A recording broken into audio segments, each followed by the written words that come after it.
Baik teman-teman, sebelum kami memulai pembelajaran ini, ada baiknya kami memperkenalkan dahulu. Kami ini adalah dari kelompok belajar PPKN, kami dari kelompok yang pertama.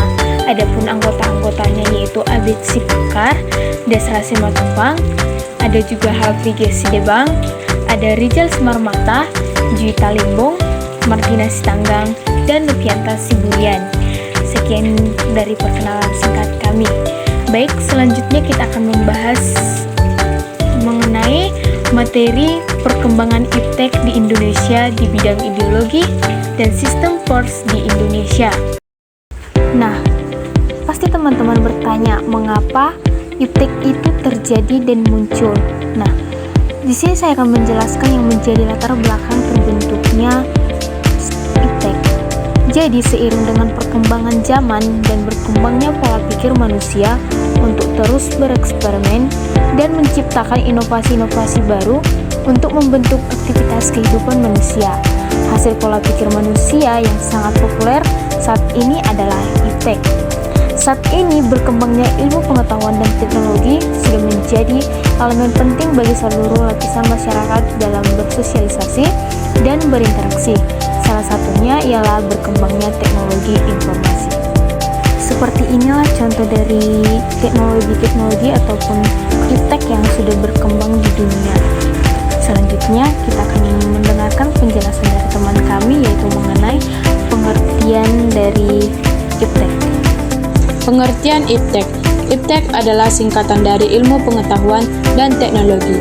Iptek adalah suatu sumber atau wadah informasi yang akan meningkatkan dan menambah ilmu, juga wawasan seseorang dalam bidang teknologi.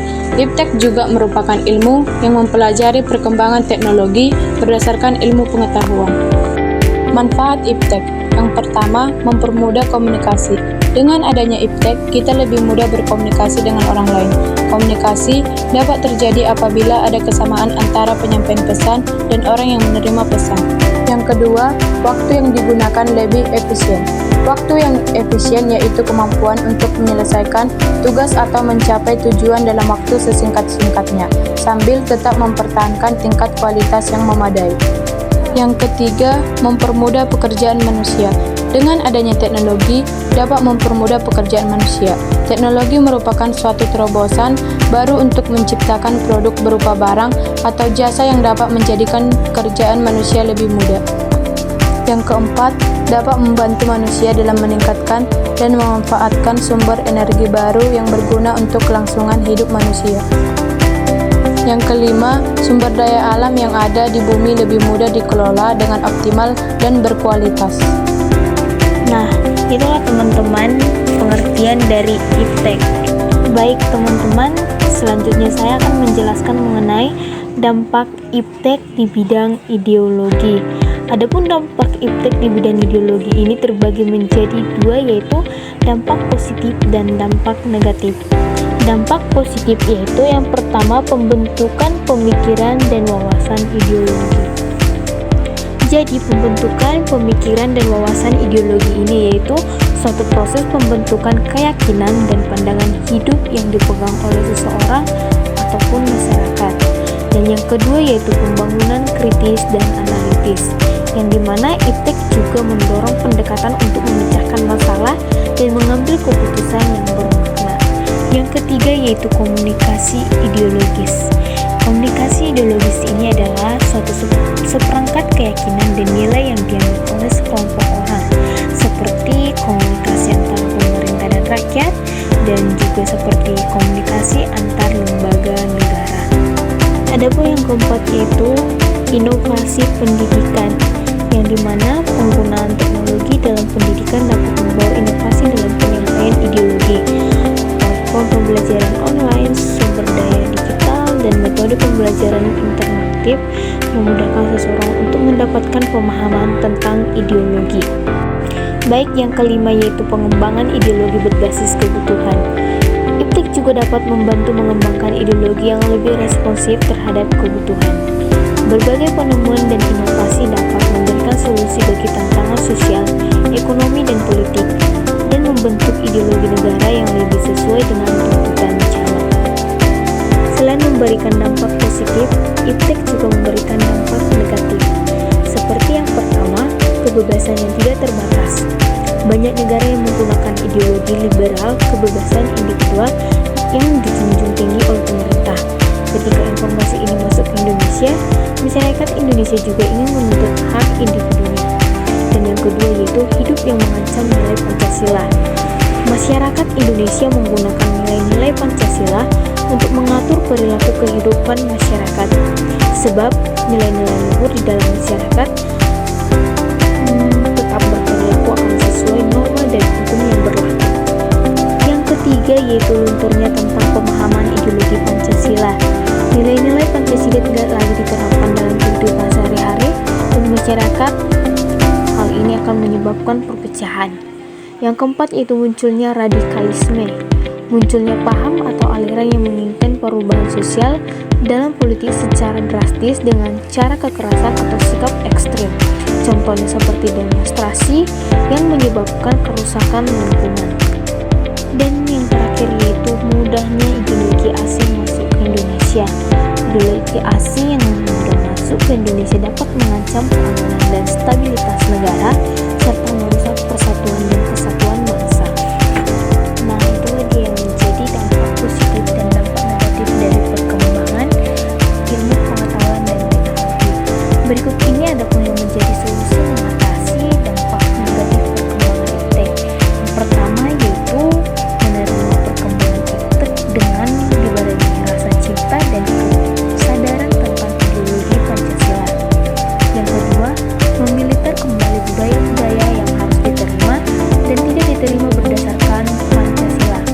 Yang ketiga, adanya peranan langsung dari masyarakat Indonesia yang dapat membawa pengaruh baik bagi Indonesia.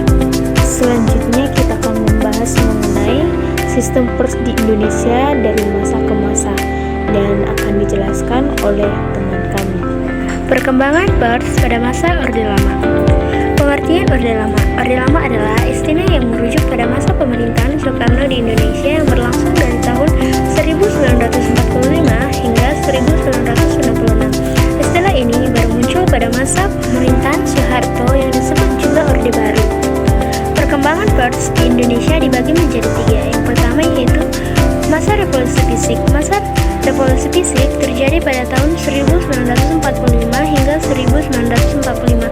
Masa ini merupakan periode perjuangan rakyat Indonesia untuk mempertahankan kemerdekaan yang telah diproklamasikan oleh Soekarno dan Hatta. Pada pers ini dibagi menjadi dua golongan. Yang pertama yaitu pers Nica. Nica membonceng pasukan sekutu dan mempersenjatai perang Jepang untuk menghadapi perlawanan dari Indonesia. Nica dan KSLI yang didukung Inggris atau sekutu juga melakukan provokasi dan teror terhadap para pemimpin nasional. 2. Pers Republik. Pers Republik Indonesia adalah lembaga sosial yang berfungsi sebagai media komunikasi massal untuk menyampaikan informasi. Pers Nasional memiliki fungsi sebagai media informasi, pendidikan, hiburan, dan kontrol sosial. Yang kedua yaitu masa demokrasi liberal. Demokrasi liberal adalah sebuah sistem politik yang memiliki banyak partai di mana kekuasaan politik dipegang oleh politisi sipil yang berpusat di parlemen. Pada periode antara tahun 1949 hingga 1959, Indonesia pernah menganut sistem demokrasi liberal. Konsep ini diterapkan dengan tujuan untuk mewujudkan demokrasi yang bebas. Dalam model ini, setiap individu tidak dibatasi untuk mengemukakan pendapatnya. Yang ketiga yaitu masa demokrasi terpimpin. Demokrasi terpimpin merupakan sistem demokrasi yang berlaku di Indonesia dari tahun 1959 hingga 1966, di mana semua kekuasaan berpusat di tangan Presiden Soekarno. Pada masa demokrasi terpimpin, Presiden Soekarno memegang kekuasaan tunggal dan membubarkan konstitusi. Presiden Soekarno mulai bertindak otoriter termasuk pada pers. Kritik terhadap pemerintahan mulai melunak dan kebebasan pers perlahan mulai tergerus pada masa demokrasi terpimpin. Masa demokrasi terpimpin juga merupakan masa terburuk bagi kebebasan pers pada era Orde Lama karena pers diatur secara ketat dan harus berfungsi untuk alat revolusi pemerintah. Pers juga digunakan untuk mendukung keberadaan pemerintah bersama dengan kebijakannya. di masa demokrasi terpimpin terus berlangsung sampai pemerintahan Orde Lama beralih ke Orde Baru. Sistem persamaan masa kemerdekaan. Masa kemerdekaan. Ketika masa perjuangan kemerdekaan, persamaan berperan penting dalam pergerakan kebangsaan. Persamaan mampu menanamkan nilai-nilai nasionalisme dan semangat perjuangan kepada para pemuda Indonesia. Peran persamaan yang penting dalam pergerakan kebangsaan tak luput dari peran para tokoh yang dibaliknya. Pada tahun 1974, pemerintah Indonesia menerbangkan gelar Perintis Persamaan Indonesia kepada 11 tokoh yang dianggap berjasa dalam dunia persamaan Indonesia. Kelemahan dan kelebihan pers. Pertama itu kelebihan. Kelebihannya itu 1. Konflik dalam masyarakat cenderung berkurang karena adanya pengawasan hal-hal yang dianggap dapat menggoncang masyarakat.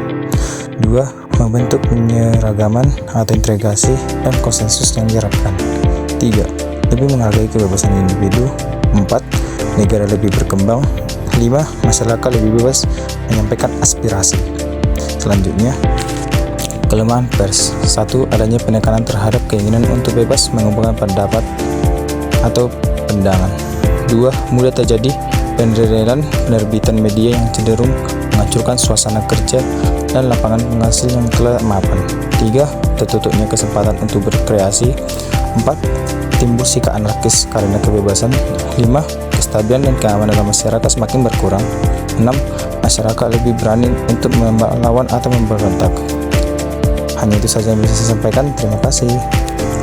Nah, teman-teman, jadi teman-teman saya sudah menjelaskan mengenai sistem pers di Indonesia dan proses pers ini dari masa ke masa, dan sudah juga dijelaskan mengenai kelemahan dan kelebihan pers. Dan yang menjadi kesimpulan dari materi kami yang saat ini yaitu kemajuan iptek memang tidak secara langsung mempengaruhi nilai-nilai nasionalisme. Namun ada baiknya jika kita lebih waspada terhadap kemajuan iptek. Di sisi lain, globalisasi membuka cakrawala kita terhadap dunia global. Justru hal tersebut menjadi ancaman bagi bangsa kita sehingga perlu ditanamkan nilai-nilai Pancasila dalam dunia pendidikan dan kehidupan sehari-hari dengan menerapkan pengetahuan tentang nilai-nilai Pancasila. Sekian dari presentasi kami. Semoga bermanfaat.